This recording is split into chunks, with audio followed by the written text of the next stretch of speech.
You're listening to the Turn Autism Around podcast, episode number 152. Today, we are talking all about IEPs and advocacy. And our guests are two moms.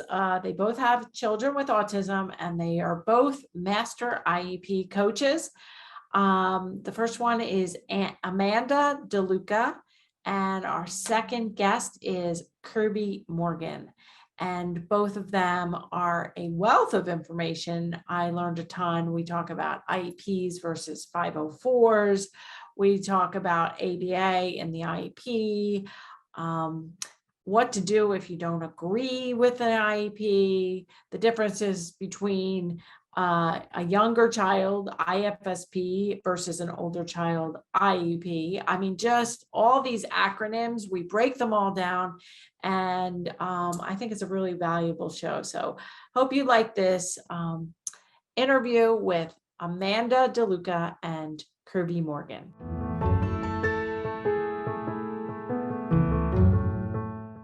Okay, so Kirby and Amanda, I'm so excited to have you both on here. Thanks for joining us today. Thank you for having us. We're happy to be here. Yeah, so let's start with just briefly telling us about your falls into the autism world. Why don't we start with you, Kirby? I was thrown into the autism world when my son was about 18 months old. He started showing signs by not speaking.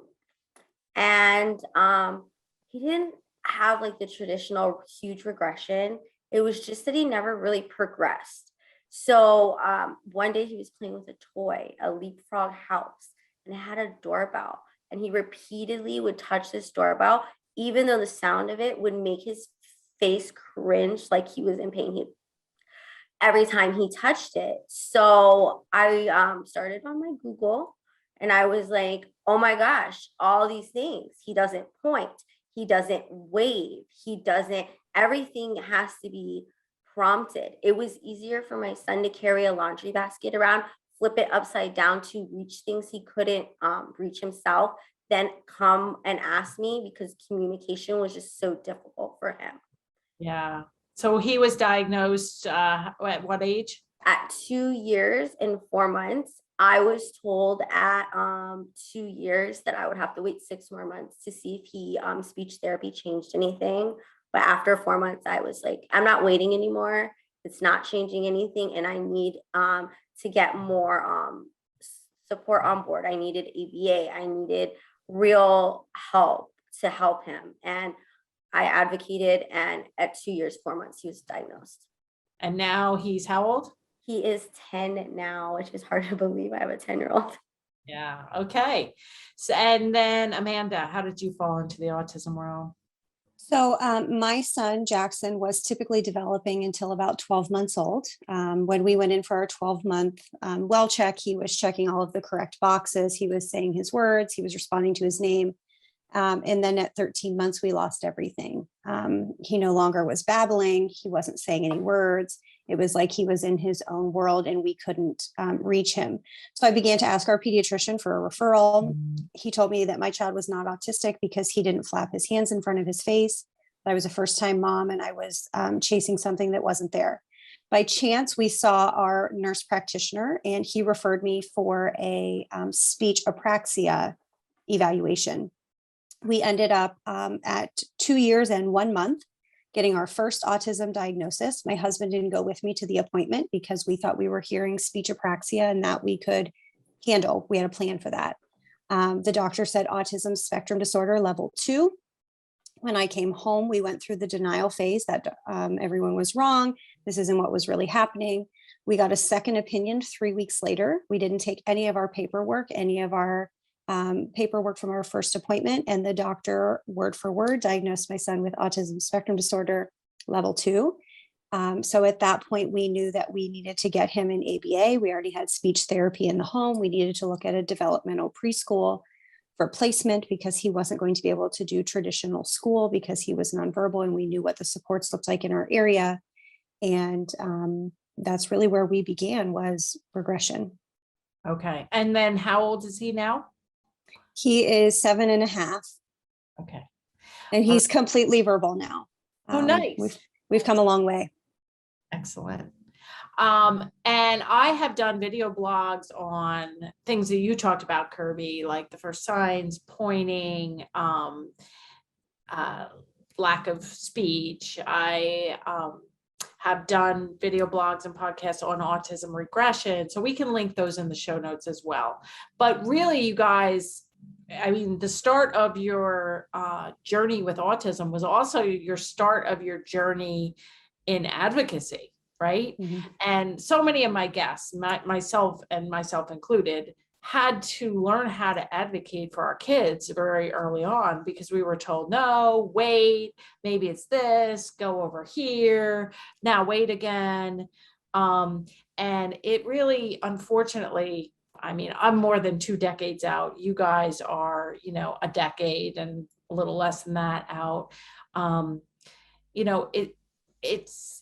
It seems like it's getting slightly better, but it's still very confusing for parents.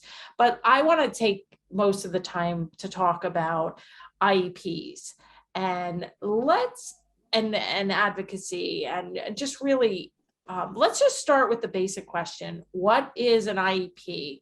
What does it stand for and what is it? Whoever wants to answer that. So the purpose of an IEP, which is an individualized education program, is to meet your child's unique needs specific to your child. And this document should prepare them for further education, independent living, and employment. And under IDEA law, free and appropriate public education is a right to each and every one of our children, regardless of their diagnosis.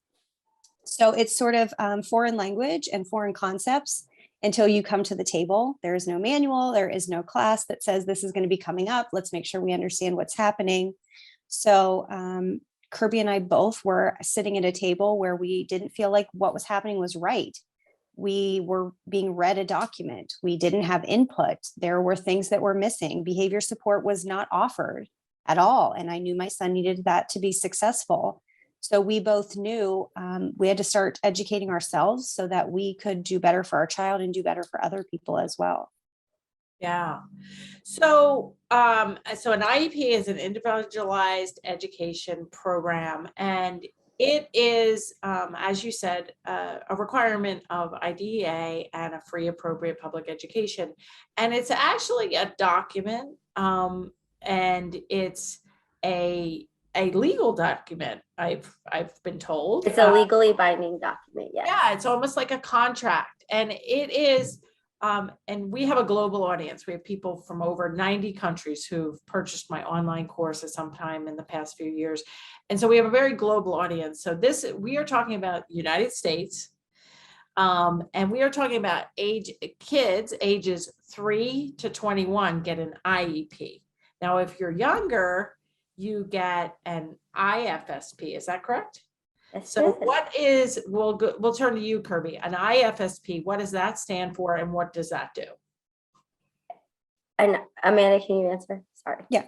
So an IFSP is an individualized family service plan, and that's more early intervention. And in our early days of ABA in clinic, they wrote IFSPs. And it was more your goals to help your family navigate life under a new diagnosis, under a child with additional needs. And then through our early intervention here, and I'm not sure what it was like for you ladies, but they helped facilitate that transition from IFSP to IEP. They contact the school. They said, we have a child on our radar. They're going to need tested for special education to qualify. They don't write the IEP. The IFSP doesn't transfer over, but it is sort of that starting document for really the needs of your family and not quite individualized to your child at that point. In California, that's called an IPP. California is the only state that has regional centers. But county by county has one, and they're basically, you are assigned a social worker and they help you navigate the process, and you create an IPP, which is an individual program it's basically the same thing. You have your family goals, but here in California, it's all done through our regional center, and they help facilitate the transition to public school. Mhm. Okay, so that's good to know. So California has a different system. So from birth to 3, it's an IPP instead of an IFSP, and that goes through regional centers. Yeah, it's so confusing. And this is like, I know this stuff, not because of Lucas, because I mean, back then I was just confused, like, what is an IFSP? But I was working as an early intervention provider in the birth to 3 program from 2010 to 2017, when I went pretty much all online. But it is really confusing. But no matter where you are, if some entity is paying for services, you are going to have a document like an IFSP or an IEP. You're going to have, present ed levels, meaning this is where we're at. You're going to have goals that you all need to agree on, and you're going to, basically have a plan. Now, in some other countries, like I was just talking to Kelsey, our community manager, and she's in Canada, and she's going to an IEP meeting soon for one of her sons. And she said that in Canada, they do IEPs, but it's not a contract. There's not really anything to it. But so we're going to really focus on the United States and the legal system here. I have done previous podcasts with Gary Mayerson, who's an attorney. I've done some work, some solo shows on advocacy, because I had to be a strong advocate for Lucas and also for my nephew with dyslexia. So this doesn't have anything to do with just autism. An IFSP could be for kids with just developmental delays, and an IEP can be for any kind of, educational needs.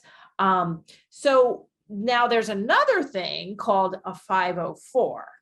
Mhm. And so there's a lot of questions about which is better, an IEP or a 504, which should I have, or what's the difference? So one of you, can you answer about 504s before we really dive in more? Yeah, so a 504, an IEP has 13 qualifying categories under IDEA.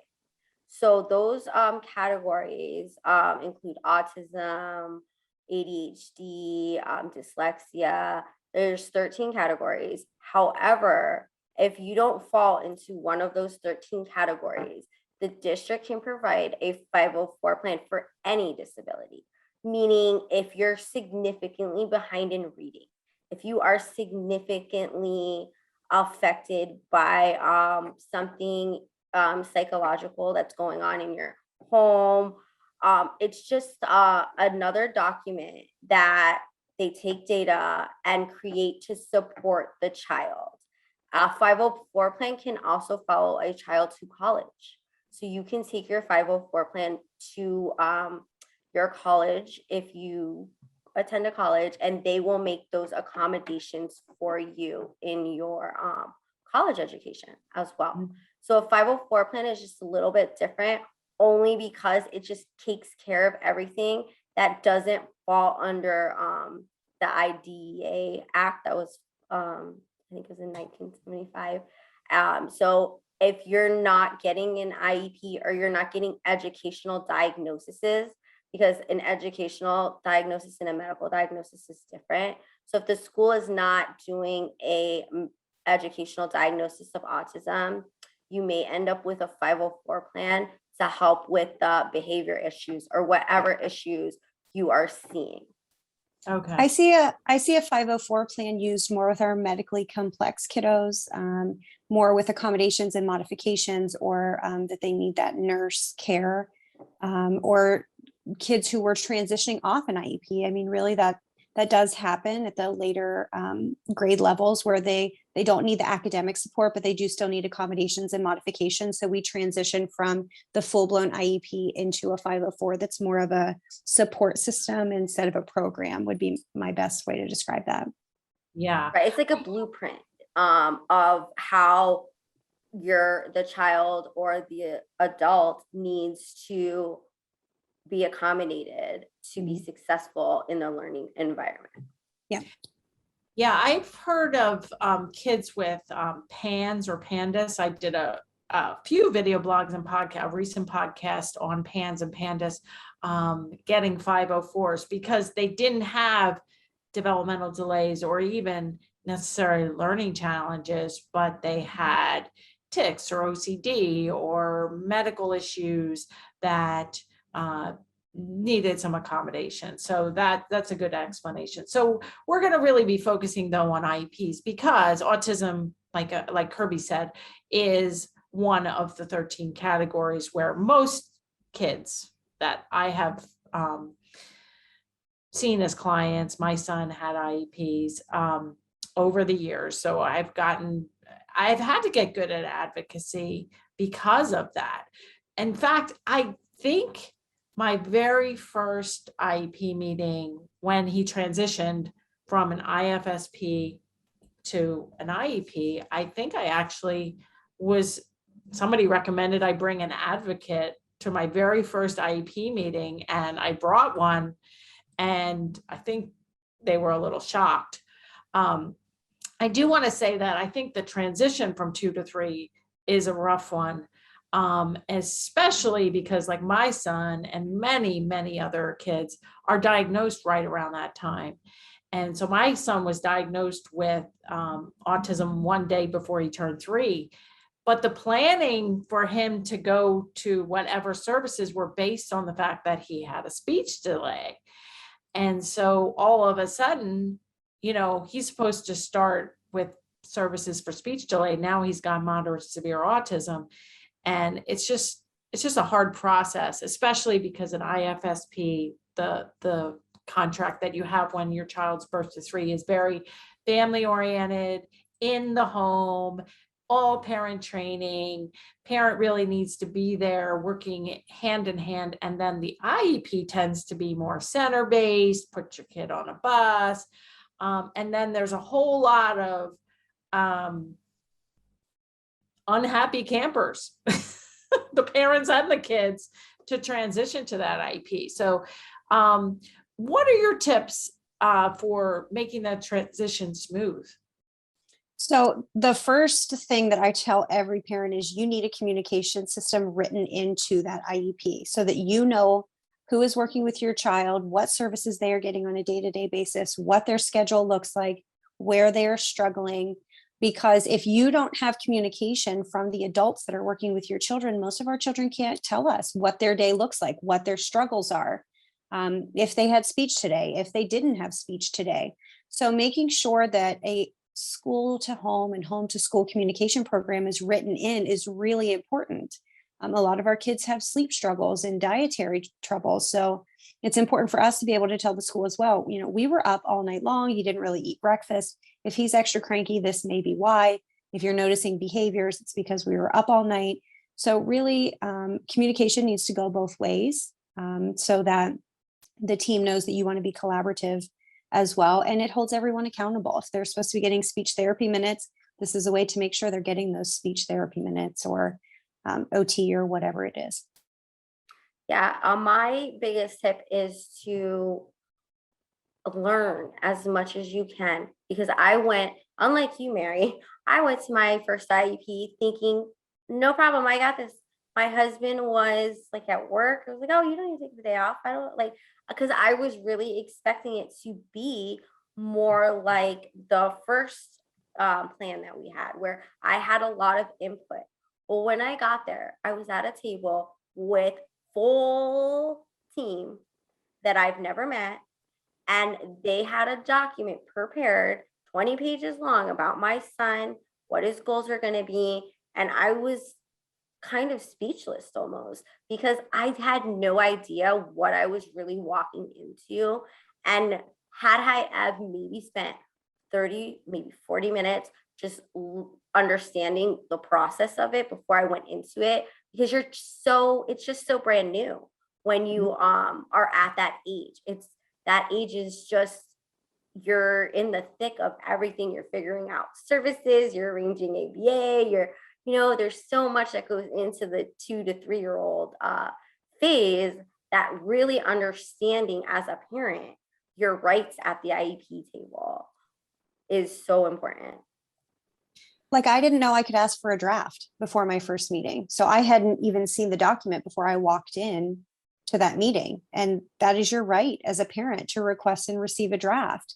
So it's little things like that that you learn as you go, but nobody, unless, like Mary said, you hire an advocate before, you wouldn't know those things. Yeah. And even some of my clients, they were like, oh, I don't have anybody to watch my child or my 3 kids. Oh, bring them along. It's like you are entering a contract negotiation and now you've Mhm. got a child with autism and another kid along or whatever.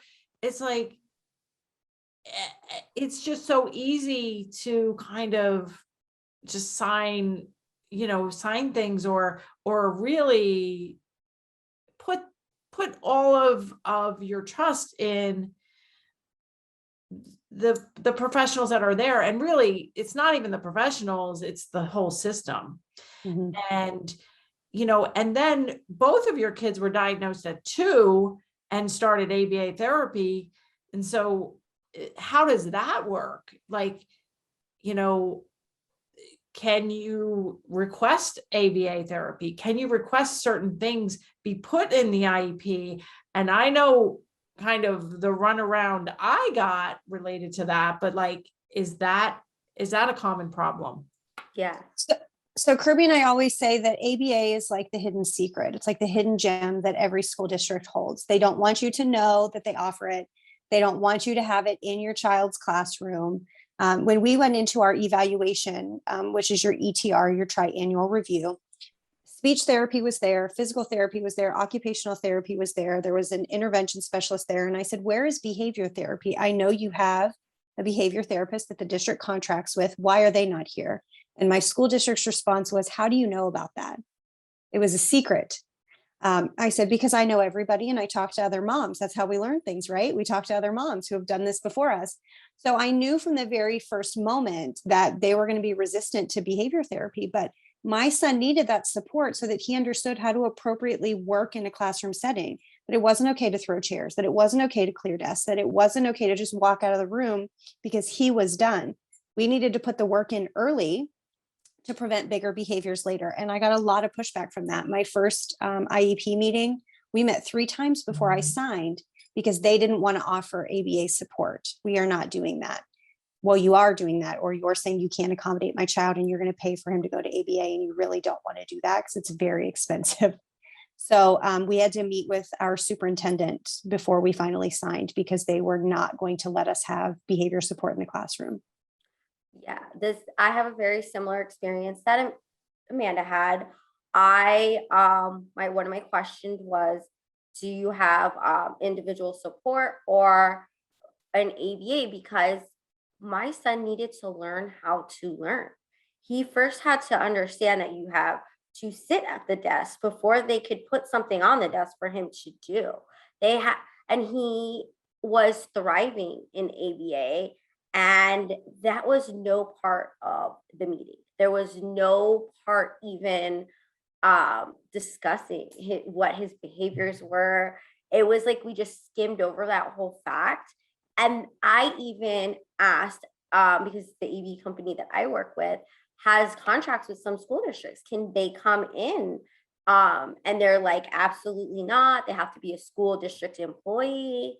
So I had to really advocate to get him behavior support in the classroom at age 3, because it's like you get speech, OT, PT if your kid needs it. They'll even bring in a gen ed teacher, but they kind of leave out that behavior component unless you know the words FBA, functional behavior assessment. There's this part on the IEP that says, does your child's behavior impede their learning?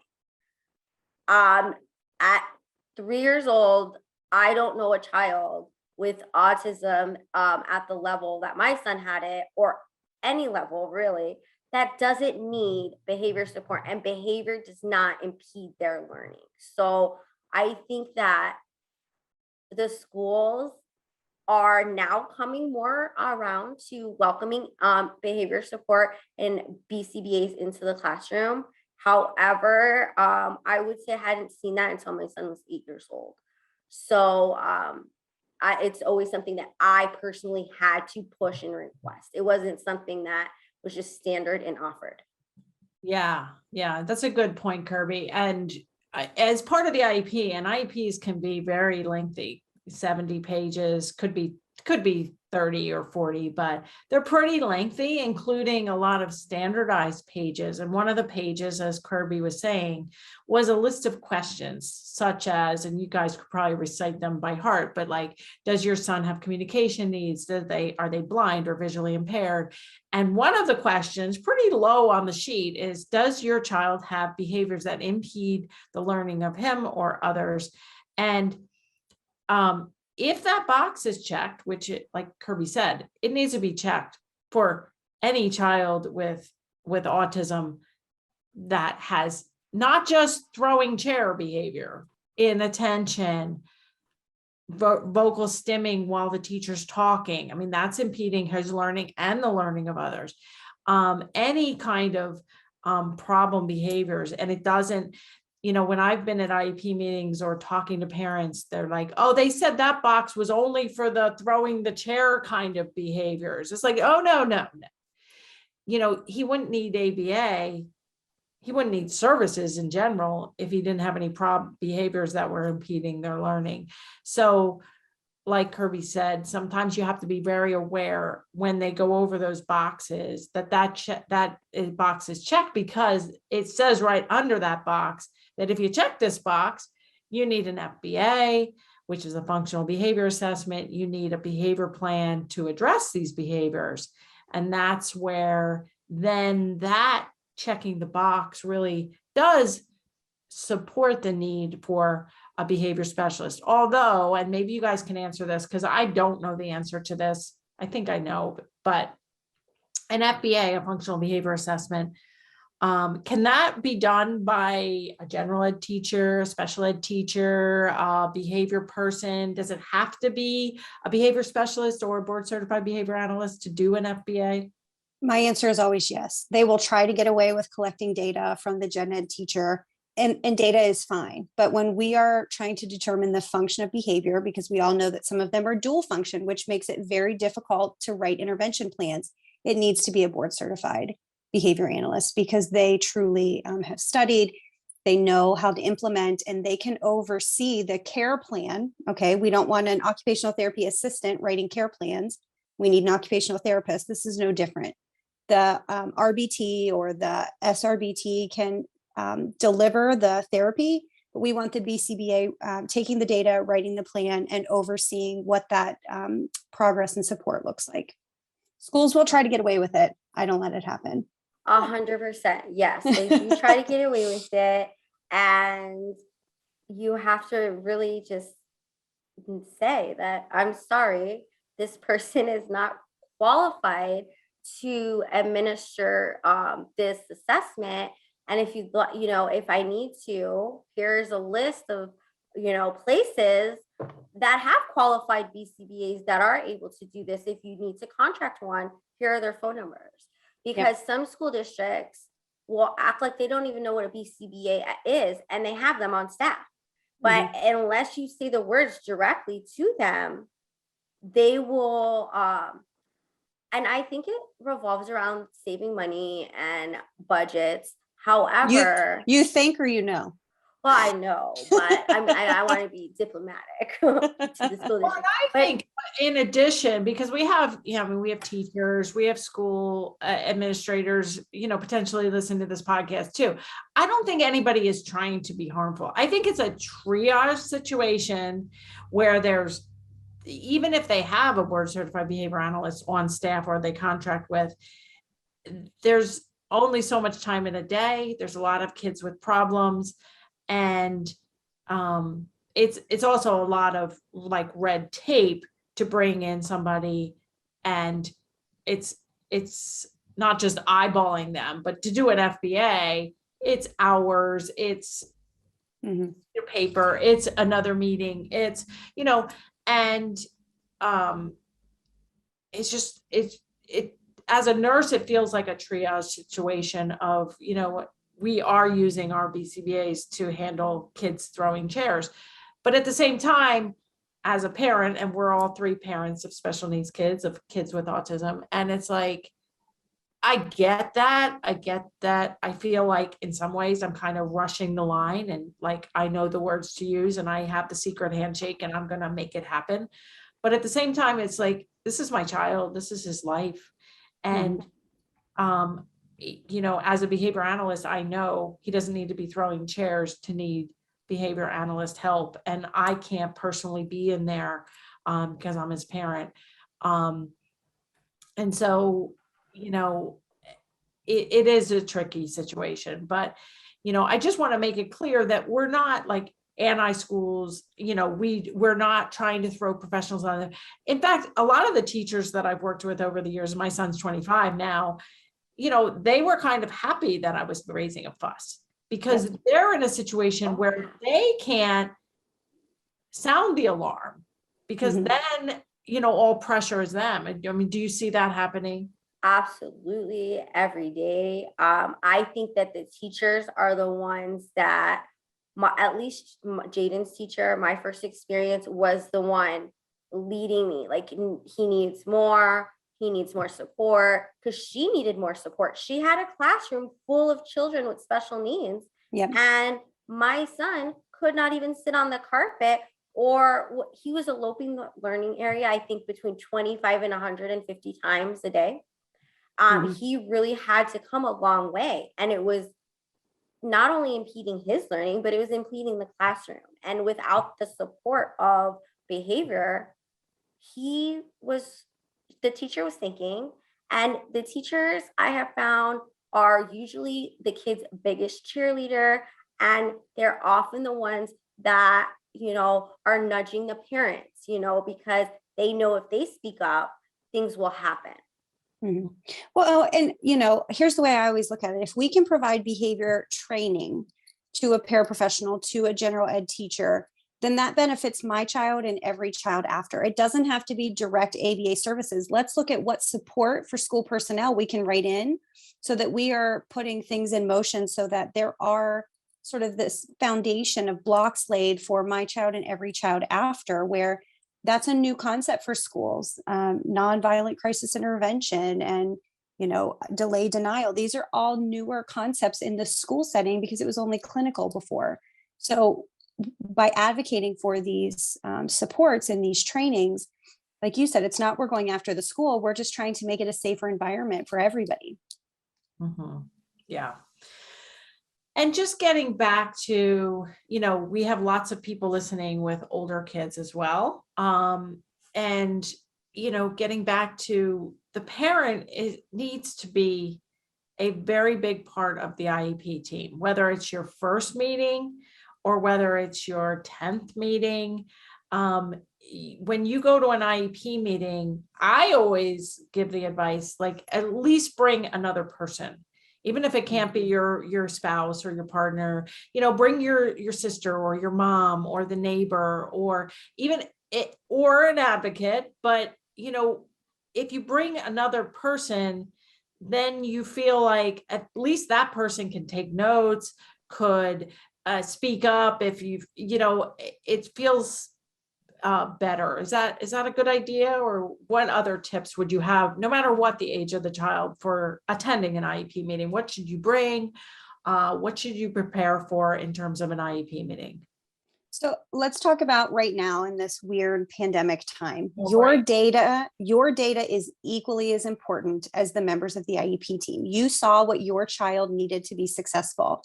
If they couldn't learn virtually, if worksheets were not working, if they thrived on, using technology as a form to type and learn how to do their spelling words there, that's all important. That's all helpful information. So don't feel like you are coming to the table and just being read a document to take at face value. Your data is important. Your questions are important. And Kirby and I say this all the time. You are the only person on that IEP team that never changes. You will see it from beginning to end. Everyone else will come and go because your child ages out of their program and so forth. So own your seat. Take responsibility over that, because you matter. Your opinion is valid. Yeah, that's our number one message that we try to give parents. Own that seat at the table, because you are the expert on your child.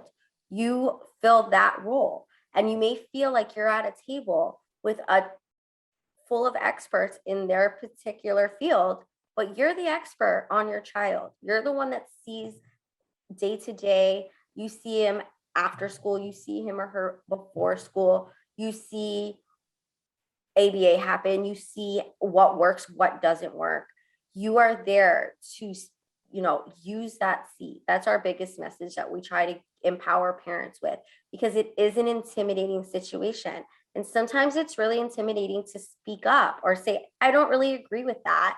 And even though it's hard, me and Amanda always advise our members of our community to have write down some key phrases in case you're in a moment that you're really flustered and things are getting really intense, and you can have these scripts and you just look down and you know what to say, because IEPs for a parent, even me, is, it's not the easiest thing. You're there talking about what your kid can't do and how much support they need to succeed. So having just a layout of the things that are important for you that you want to say, and that, so that you're not using your time at that table and dumping complaints or not speaking up. We really advocate for parents to be prepared and have their little scripts written, so that when things get in that moment, you can speak up. And I totally advise having, even if you get your neighbor and they're there to take notes, you bring some, don't ever IEP alone. I did it once. I walked in and I was like, ugh. So I would never want anyone else to experience that if they don't have to, because it was jarring for my first IEP meeting. And I think it's important for people to remember, you do not have to sign that document that day. They urge you to, and it's sort of led to that, but this is a lot of moving parts. There are a lot of changes that happen. So take the document home, read it over, make sure it is written exactly as you heard it at the meeting. Make sure that if you had questions, they are noted and they are answered. So take a couple days, tell them I'm not comfortable signing right now because a lot of changes have been made. And that's not doubting your school system. That's human error, right? We're all passing this computer around, we're typing, we're trying to make notes as things get discussed. It's just like proofreading. So we want to make sure that we're doing that. And like Kirby said, speaking up. If you're not a confrontational person, ask it in the form of a question. I don't think I truly understand what we're doing here. Can you explain that further? I think I heard you say, but it looks like this. Ask questions. That makes it feel less confrontational. And what if you don't agree with what they're presenting? Like you don't agree that he should be in a self-contained classroom for the whole day. You don't agree with the fact that they don't want to do a one-to-one, or they don't want to get in the board certified behavior analyst. Like, what if you just don't agree or don't like what's happening? Like, what then can you do? So you have a couple of options. You can sign the document and say, I agree with related services, the goals, but I do not agree with the time. We need to meet again to discuss increase in minutes or increase in support. And Kirby and I always say, you need data to support every decision made in that IEP. So if they're saying, we don't see the need for a one-to-one. Okay, well, the data shows that he's eloping X amount of times. It shows that he is self-injuring X amount of times. And it shows that he is off task X amount of times. The level of support he is getting now is not what he needs to be successful. So we need to trial some additional support, collect some more data, and then meet again in a couple of weeks to see what progress looks like. They love data. They love to trial things. We all do, because then we can see what it looks like without it and with it, and then come back together and make a decision.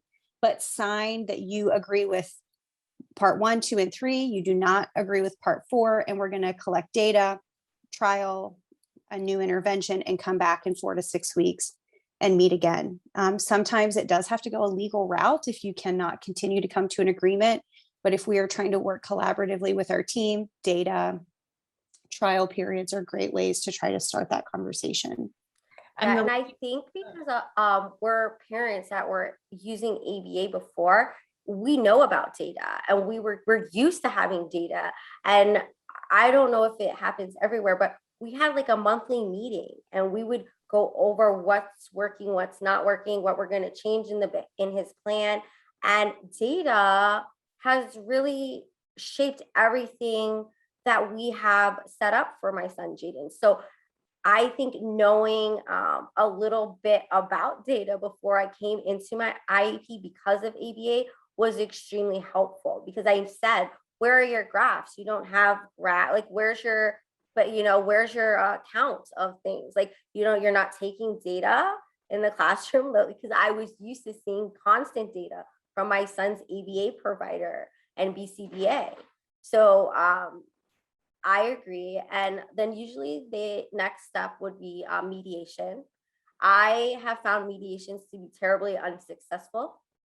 However, you can always go the next route is a due process hearing, where you get someone that will oversee everything, relook at everything, and then make a judgment decision. And that holds more weight than anything. And it gets the kid usually what they need. However, me and Amanda really strive to be collaborative with the schools, because we really believe that the schools want to do what's best for each kid, but they don't have, or they're just not thinking outside the box. They're not, there's so many ways they could use the resources they have. And sometimes they need some strategic planning to help them get there. Yeah. So let's switch gears a little bit. What about if your child gets suspended? He has autism and he hits somebody or says, I'm going to kill you, or something like that, and gets suspended. Is that legal? What should we do about that? So it is legal. Here in the state of Ohio, your child can be suspended up to 10 days before we have to make a judgment call. The approach I try to take with my school districts is, did the child learn something from this consequence? Because it's a delayed consequence. They escaped the task that they were probably trying to escape in the first place, behavior again. So that's when we look at the behavior analyst. Again, this is the perfect time to bring them in. What is happening? What is triggering them? What are the trends? What can we look at to prevent this from happening? Are there social skills programs that are written into your child's school day? Can we incorporate sort of an organized social skills group to teach why that's not appropriate to say, what we can say instead? Does your school have counseling services? Instead of suspending them, can we really concentrate on some time with the counselor to talk about feelings and outbursts and things like that?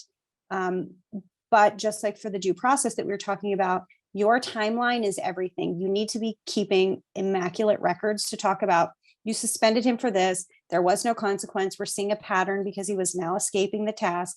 We really need to be proactive instead of reactive on how we can prevent this from continuing to happen. Again, that outside of the box thinking, social skills groups, school counseling services. Can a behavior support person come in and take data? We don't need a full FBA for that, but get someone who has a behavior background with eyes on this child to take data on, is it happening with a specific school person? Is it happening in a specific environment? Is it because they're being given a task that is above their comfort level? Typically, we can find a trend. And sometimes public school is not the answer. And we've had to ask the school district for out of district placement. I have several clients who we've done that with because they just needed more structure than public school could offer. I get frequent calls about parents saying they're asked to come pick up their kids because they're in a behavioral situation. Yes. So not necessarily, the school is not calling and saying, hey, I want to suspend this child. They're calling to say, hey, can you come and get your kid because their behavior is out of control and we're not able to we're not able to control him in their outbursts. Is that legal? So that is not legal. And that is the first thing I ask is, where is the district's BCBA right now? Because our district has a few. So I always ask, where is Amy? Is Amy involved? Where is she involved? She's the district BCBA. And I will come get him. However, what are we going to do to bridge this gap? Because I'm not going to come get him every day. I am not going to come get him for every outburst in behavior. And that's, again, when you're That calling can in. really crazy things. reinforce the behavior by getting out of the task, as Amanda said, and or getting to go home and play Game Boy, or, play PS whatever. And it's like, it can really snowball.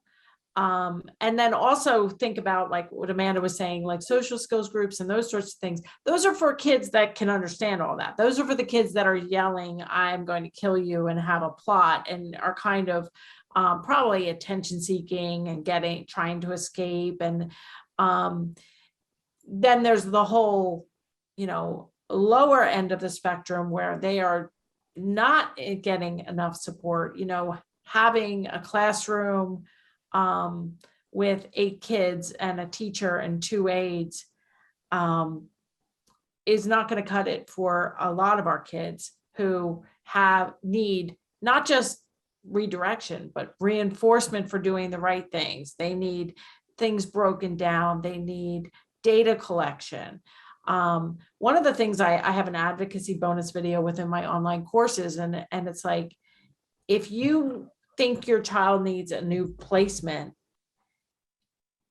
it's really not appropriate for you to just go in there to an IEP meeting and say, I think you should go to ABC school and placed out of district. You actually have to make sure to build the IEP or change the IEP to be like, the box is checked, that he has behaviors.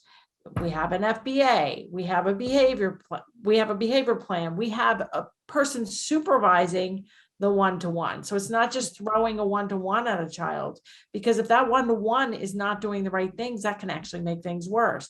There's a plan for all this. There's a plan for a crisis situation. There's a plan for his daily things. And we're not just trying to put out fires. We're trying to teach the child. We're trying to prevent problem behavior and get the child to the next level.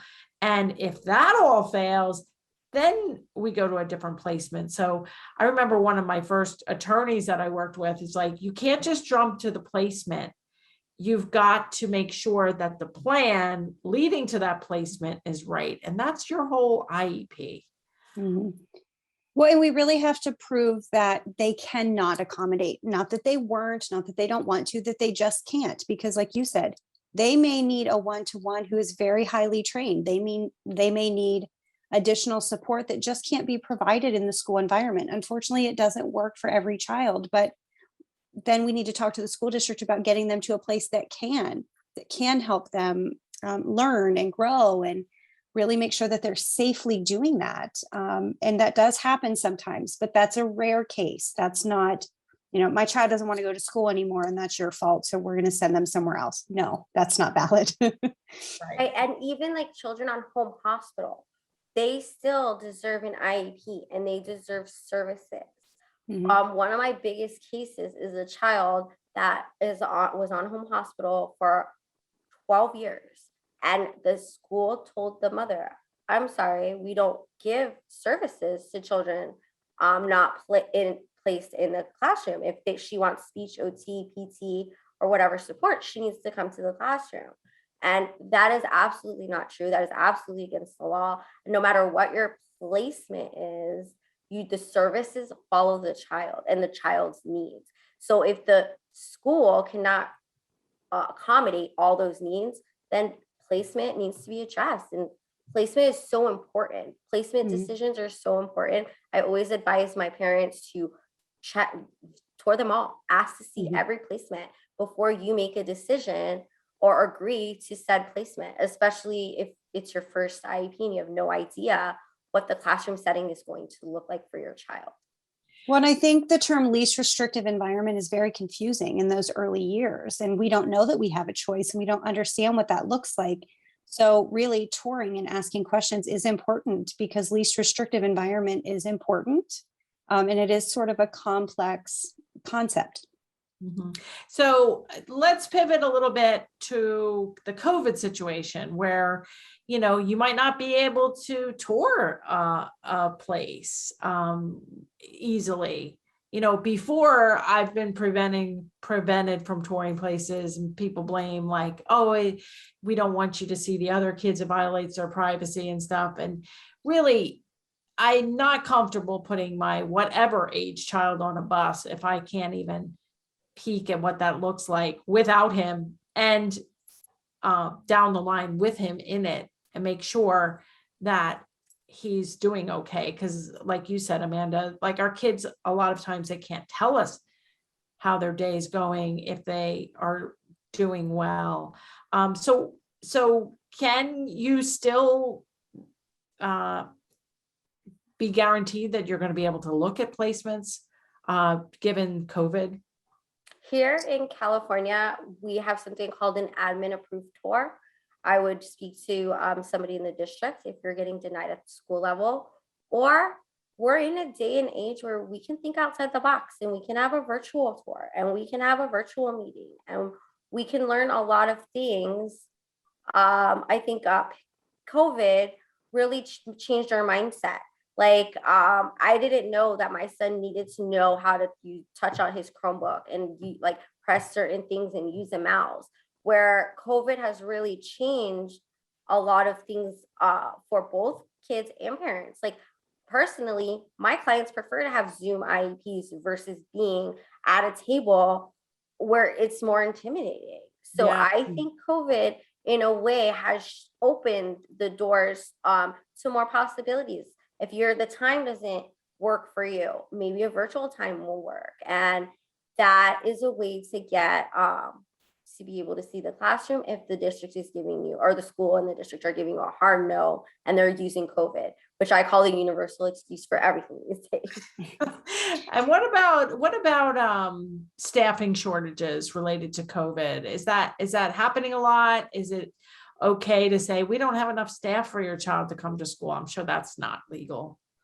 So in Kirby State, they have now mandated vaccinations for school staff. So that has sort of thrown a wrench into things because not everyone was vaccinated. Not everyone plans to get vaccinated to go to work. So they are experiencing staffing shortages. And here's the thing. We are in a new place where we have never been in special education before. So we are trying to deal with things with some grace and some kindness. But if you are short-staffed today, I can understand that and I can accept that. What are you doing today to make sure that's not the case tomorrow? Because you can't say, well, until we find someone. We need timelines. We're in a day and age now where we've sort of been through the run of the pandemic. We know how to be prepared and what steps we can take. So I can accept that today. We need a timeline. We need a definite plan. And I need a signature that tells me you are going to have someone there tomorrow. It depends on the needs of your child as well. If you're not comfortable with it just being anybody, we can't pick our team, but we can pick how qualified they are and what trainings they have. So if your child, like Kirby's, has epilepsy, if they need to be really comfortable with what seizures look like and how to deal with them, then we do need to have a little bit more jargon in that agreement saying it needs to be someone with this background, with this training, and you have until X amount of time. You also need to document we will be seeking compensatory services for time lost because they were out of school, they were out of related services, and that sort of helps speed up the process there as well. I know you don't love that term, Kirby, but I do use it in that situation. I do use it too. And here we are definitely seeing the effects of these mandates. Our governor decided to be the first state to jump ahead of the executive order from the president. So we're about down 50% in students, which means children over 16, because they can't mandate something that's not FDA approved 100%. So right now, everyone's 16 and older, and support staff, school personnel, teachers, paras, they are all mandated. And so students. we're about 30% down in staffing. So there is a lot of private contractors coming in. And I ask every single day to Jaden's teacher, how staffed is your classroom? Who is here? If there's no names that I'm familiar with, Jaden's not going to attend today. And I write an email about why he's not attending. Because like Amanda said, my son has a behavior plan, a health plan, safety plan, because he is very behavioral. He is he has epilepsy. And we have to make sure that when I drop him off at school, he's going to be safe and his needs will be accommodated. Wow. So I know we're kind of running out of time, and you're both advocates, and you're both what's known as master IEP coaches. And when you start throwing out terms like mediation and compensatory education, which I know, those, unfortunately, because I've had to deal with them personally, but it's too many acronyms and too much. But like, you have an online community, right, where you provide this kind of coaching. So like, how can people find you or find other people like you to help them when it's not all peachy keen, that they're stuck with? Right. So Kirby and I serve clients 2-to-1, 1-to-1. But that isn't feasible for everyone. Advocacy time can get expensive because, there's a lot that goes into this. So Kirby and I both have Facebook pages. I am at Advocate Out Loud, Amanda DeLuca, and Kirby is at Kirby Morgan, Advocate and Beyond. We created a Patreon community with an e-course called Mastering Your IEP for those who need support and want to learn and need a more affordable option. So we have a masterclass that goes from the beginning of the IEP document all the way through the end that walks you through present levels, parent input statements, goals, objectives, related services, all of those components. And then each month we do an additional training video. We've talked about behavior support in the classroom, related services, communication plans, what a strong parent input statement looks like, all of these things so that parents can learn as they go, if that is more what is comfortable for them. Okay. So all of these will be linked in the show notes at marybarbera.com/152. But can you just explain to me and others, the Patreon, that's a private YouTube channel with a small monthly fee. Is that how that works? It's an app on your phone and it's a private community. You can join at a $5 tier, a $10 tier, or a $15 tier. And that gives you access to. How would people find that? It's called Mastering Your IEP, or is it called? Yes. Okay. It's Mastering Your IEP. Patreon.com/mastering your IEP. Okay. All right. Just so we put it in the show notes, right? So there's no confusion. So, you both have provided so much value to us, and I'm sure there's going to be other people who want to dive in a little bit more with you, and we'll put some other stuff in the show notes too. I am big on advocacy, and I'm also big, as you both are, on collaborating with parents and professionals to help each child reach their fullest potential. So before I let you go for the day, part of my podcast goals are not just to help the kids, but also to help the adults who are listening. So do you have any stress management tips or self-care tips that you use for yourself? So either one of you wants to start.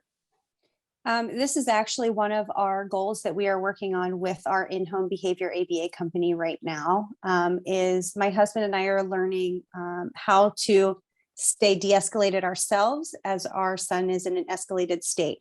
So we both had to target what our self-care in that moment could be. And, a lot of people think self-care is going to the spa and going to get your nails done and going to get a massage. It doesn't have to be carving out a whole day. It doesn't have to be getting a babysitter so that you can go. So what I identified as my self-care was writing, so that I can write down what is happening right now. I can choose to hit publish. I can choose to delete, but either way, I have to let it go. So I can walk away once Jackson is safe, or once I tell my husband I need him to step in, so I can step away. I can write a note on my phone. I can write a note in my journal, and then I can acknowledge that things are hard and I can let them go. So that has really helped me learn to not escalate when my son is escalated, which has really helped with my stress level. If I am safe and calm, it sort of prompts him and helps him also stay safe and calm. All right. Thank you, Amanda. And now Kirby. Yes, so I love Amanda's in-home ABA company that she's using right now. I'm super jealous, and I wish I could find one here that, really work the way they do, because their strategies are excellent. However, I'm on a waiting list right now for my in-home ABA, which I hope to get off soon. But my biggest self-care tip is to know that the way I am reacting is going to affect Jaden.